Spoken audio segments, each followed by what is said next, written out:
The last time I spoke to Danny Phegan, it was about his single, The Halfway Hotel, and that appears in some artwork behind him as we're speaking now.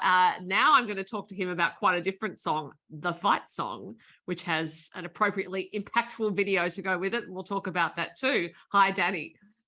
Blood, I had to keep the old song up here. Just how is that? I'm very well, thank you. Yes, we'll get to the fake blood. But first of all, I wanted to start with the fact that the fight song has a rich history because your uncle was a professional fighter. Yeah, my uncle Johnny Gorkham, he was an Australian champion, pro fighter, light heavyweight champion, I think 78, 79, a couple of years after I was born. So I grew up just hearing all these hero stories, and when him and his mates get together and have a few beers, I mean, you just split your sides laughing. They're all just got the funny, quick-witted one-liners. And I've robbed all their stories, really, because the fight song is just a collation, really, of all these old fellas one-liners. Well, you've robbed them, but also you've clearly been able to remember them, because if you heard them when you were younger, you must have just stored them in your brain.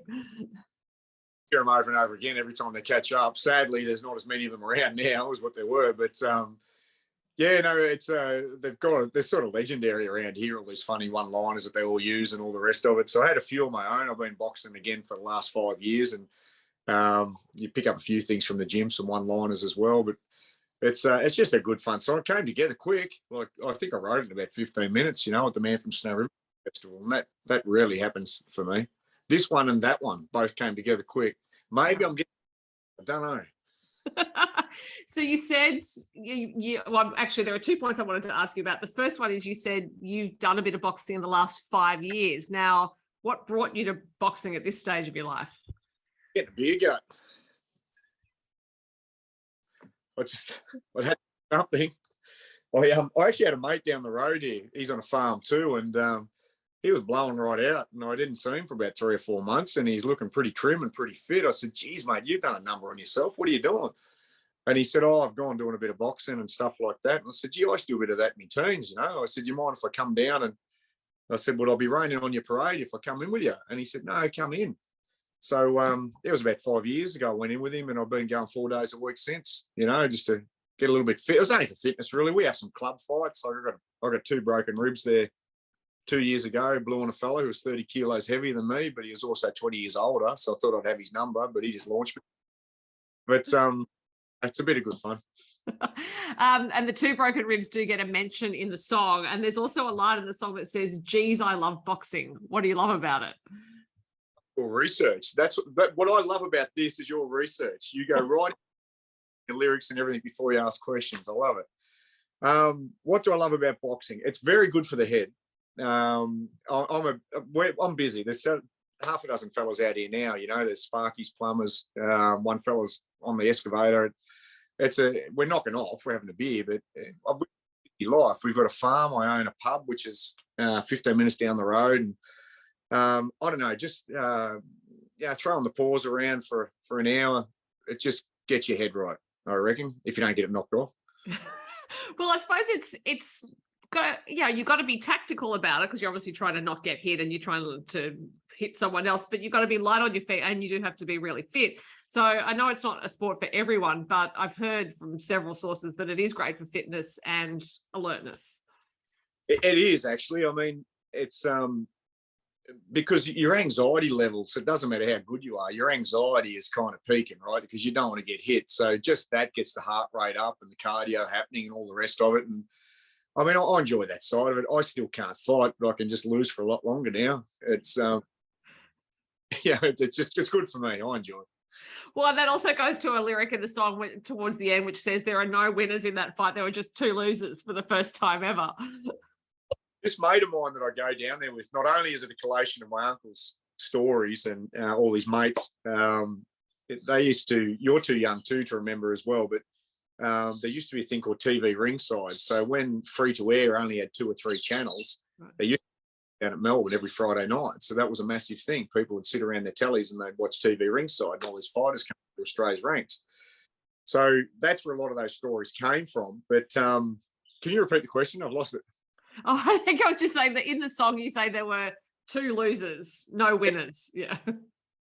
So the other half of the story is that Mark and I would go down there and spar 2 or 3 mornings a week, and do a couple other sort of running sessions and that too. But I said to him there one day, I said, the trouble with you and me, mate, is I said, you think you're better than me, and deep down, I reckon I'm better than you. And so it goes a little bit pear-shaped around rounds 5 and 6 and 7. It gets a little bit serious, head hunting. But we always push our reset buttons and go and grab a coffee at the end of it. And, it's a good day out. Well, and one might say the competition's healthy, keeps your edge sharp.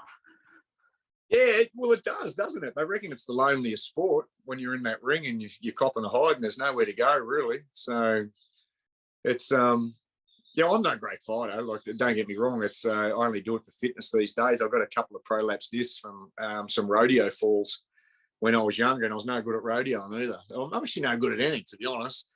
I just kept battling away, but I don't know. It just ticks all the boxes.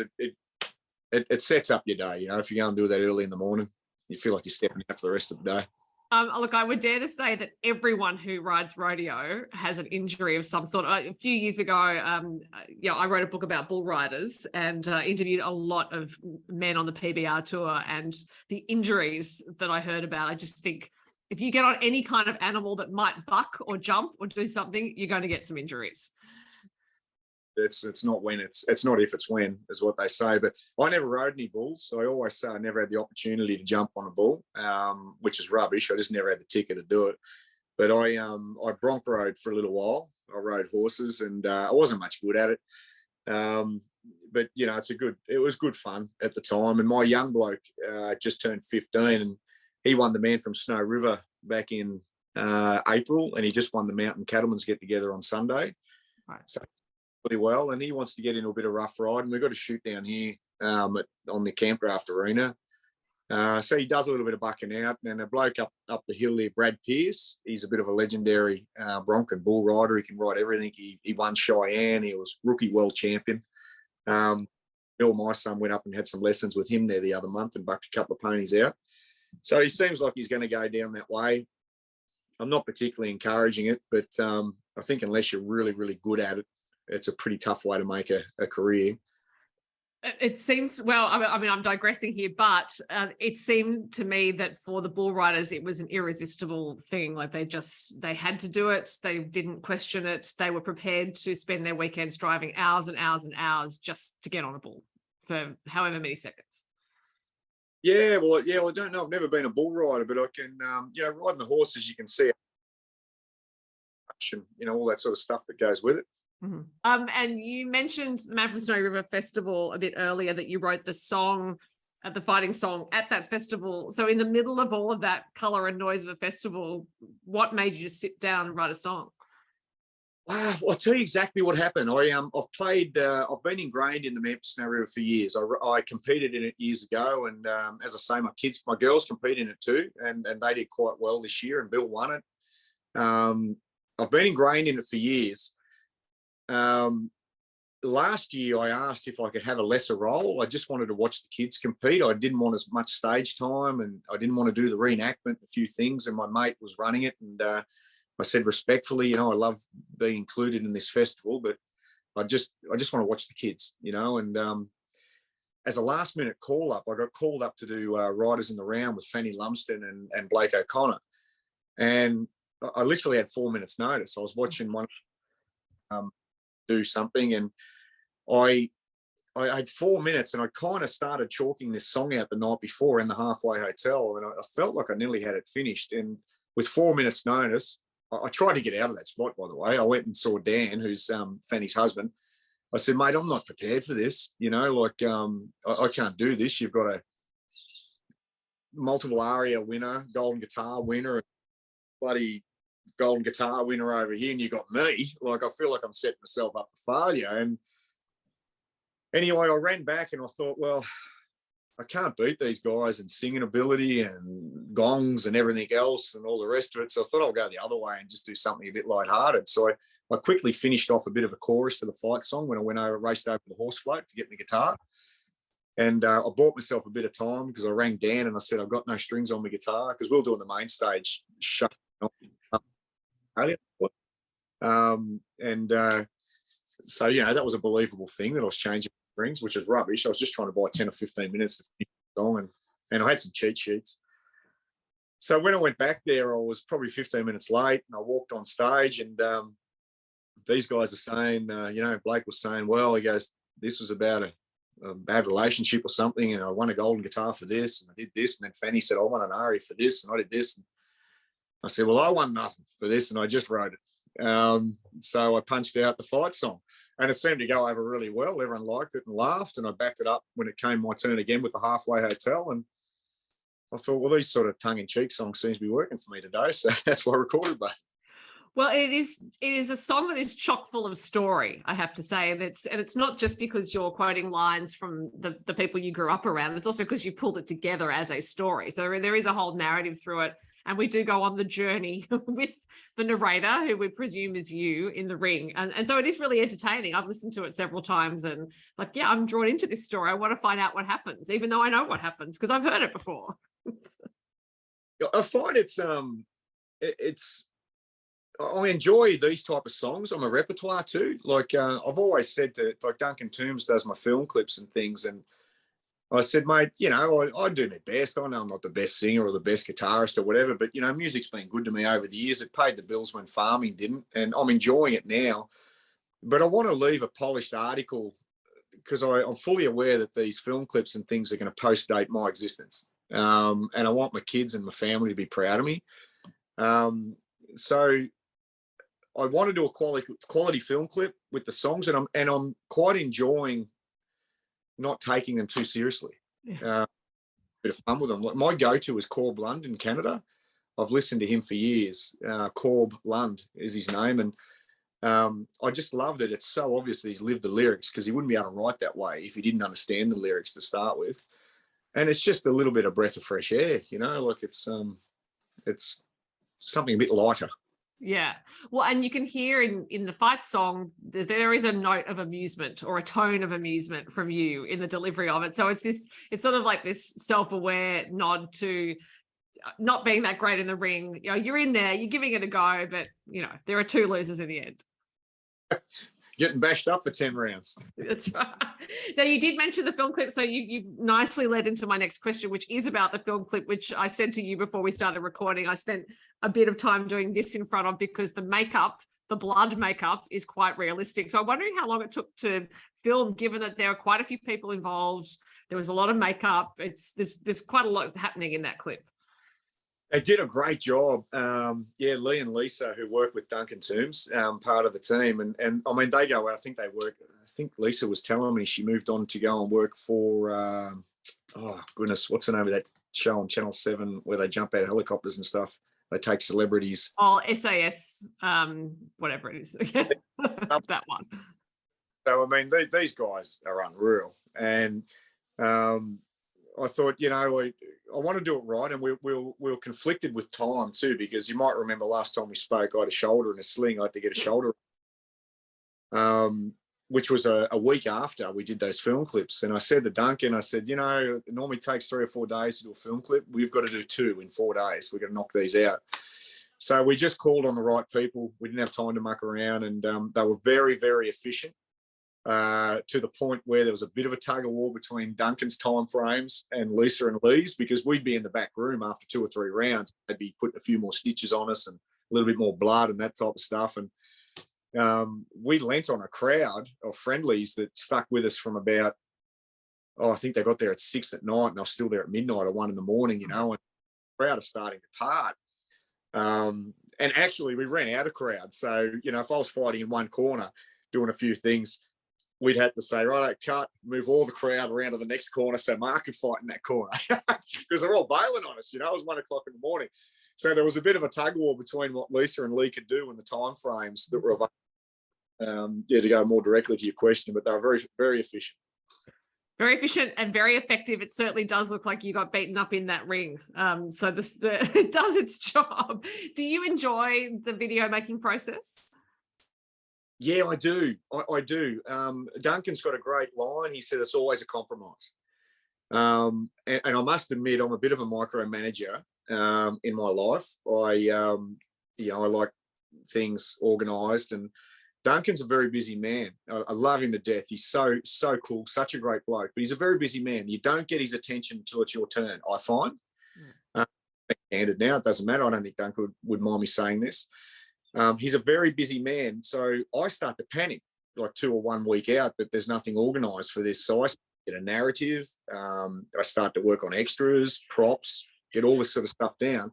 Then Duncan blows into town like a freaking whirlwind and says, I've got a great idea for this film clip. We're going to do this, this, and this, you know, and we'll have a tug of war. I said, no, well, I wanted to do this, this, and this. So we'll sit down and we'll acknowledge that it's always a compromise, and somewhere we find the middle ground, you know, and then we proceed forward from that. Yeah, and right. I haven't shot the lights out with my career, but I've had a good career, and so far I'm very proud of it. I think the clips are really good, the 5 that I've got there on YouTube, and I do enjoy it. I actually really do enjoy that process. The fight song was a little bit out of my comfort zone. There's a little bit more acting in there. Duncan was really good at directing that, saying what he wanted. I mean, I can get on a horse and cut a cow out or go and jump a fence or do something like that. You don't have to act to do that. But the fight song, there was a little bit more acting and stuff in there. So I found that a bit out of my comfort zone, but I still enjoyed it. Well, and it works because there is a bit of rolling around on the floor. There's a bit of desperate sitting in the corner. So yeah, you did it very well. Maybe you'll do it again. Acting, not that film clip in particular. Yeah, maybe. I actually thought we'd knock each other out in that clip. I thought at some stage something's going to go a little bit feral here. It was actually fairly tame because we had a breakdown in communication. Duncan said he wanted, what did he say? He said, I want full force at 50%. And Mark and I took that like, okay, so we're going to slow it down for the camera. Right. Full force at the end sort of thing. But what he meant, which we realised later, was don't throw so many punches. He said full force, but just don't throw so many punches, you know, like just, and so yeah, so looking at it for me, I think, oh God, I wish we went a bit harder, you know, doing what we were doing. But there's a bit of a breakdown there on what we were meant to be doing. So we worked it out late at the night, but by then we were already bloodied up with makeup, and it was too late to try and do the narrative for the early rounds. Yeah. We still had some fun with it. Yeah, and it is good fun to watch, blood and all, I found. Now, to completely change subject matter, you have recently played a Deniliquin or Denny Ute Muster. How was that? Yeah, it was kind of mind-blowing, to be honest. It's massive. It's really, the footprint of the place is massive. We were really busy that weekend. Like, we were competing down at the Mountain Cattlemen's in Merrijig, which is 3 hours from Denny. So I had to get the horses and the kids 3 hours to Merrijig. Pardon me, it was my daughter's 18th. So her and I squirted across 3 hours to see Brad Paisley play at Melbourne, back to Merrijig. Then I went 3 hours across to Denny. The band met me there. We did our spot at Denny, and then 3 hours back to Merrijig to sing at Merrijig that night for the last act. So we were pretty full on and peddling flat out, but I couldn't help but just be overwhelmed when I came upon Denny. It's got to be over 100 acres, right? Like it's. I've actually never been. I've seen the map and of where everyone's meant to put their tents or whatever. I just thought that is massive.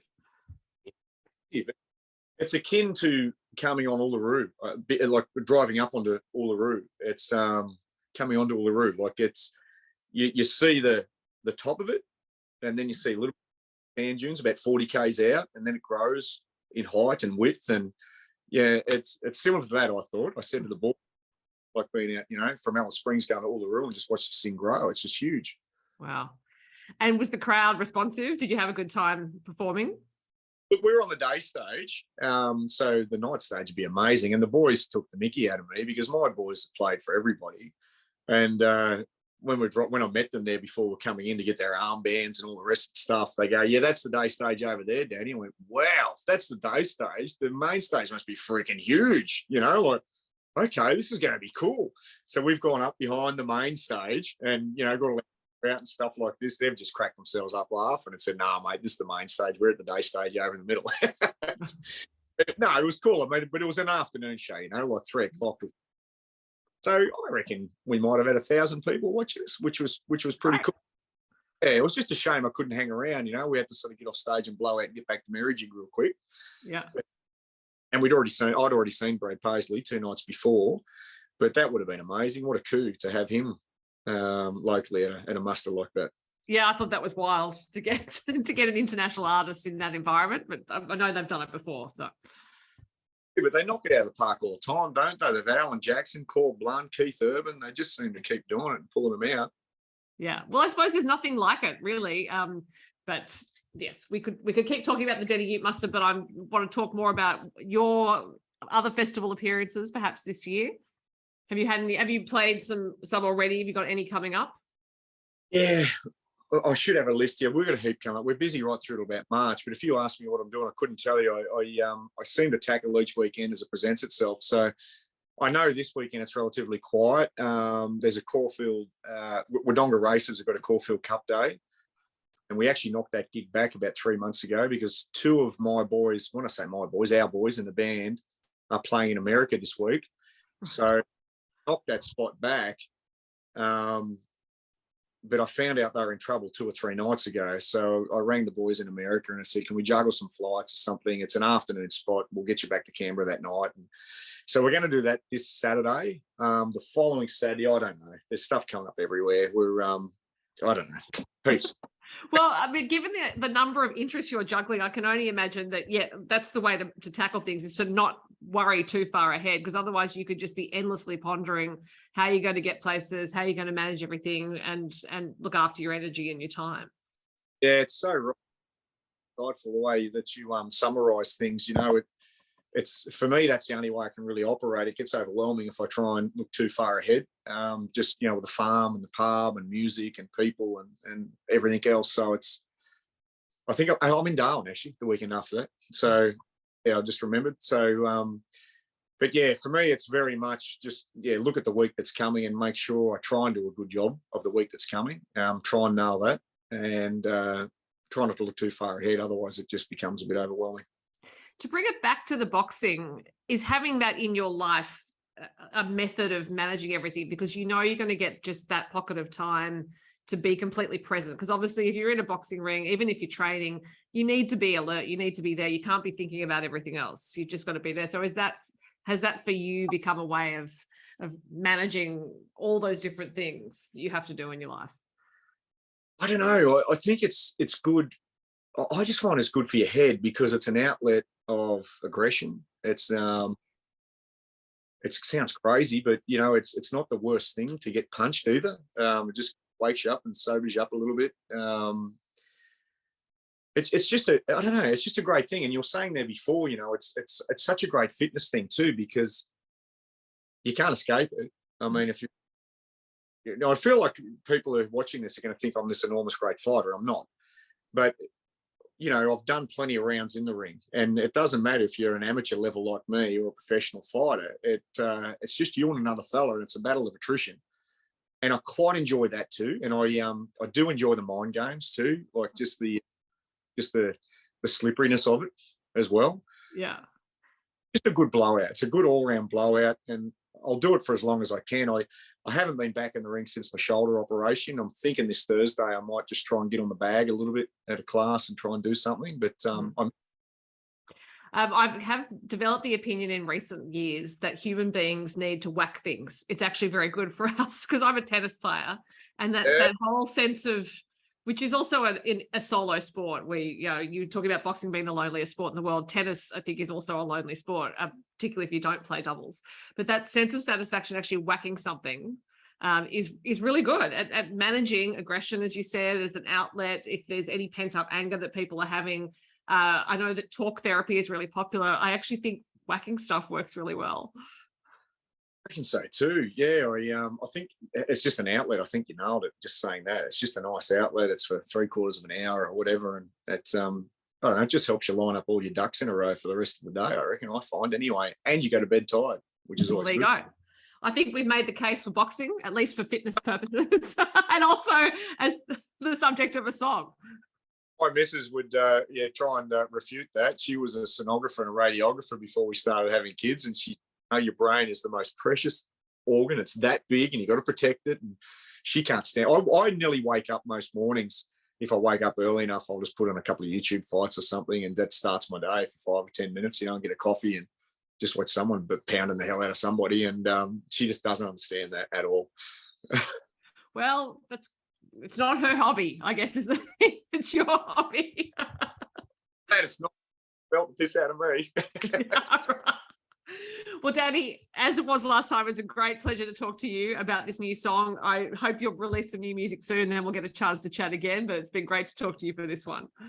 Yeah, I plan to. Thanks, Sophie. It's been a bit of a hiatus, with the big cough and everything. It's just great to be back in the scene again with a couple of singles that are doing okay, and I've got half a dozen that are half written, so I'll get into them very shortly.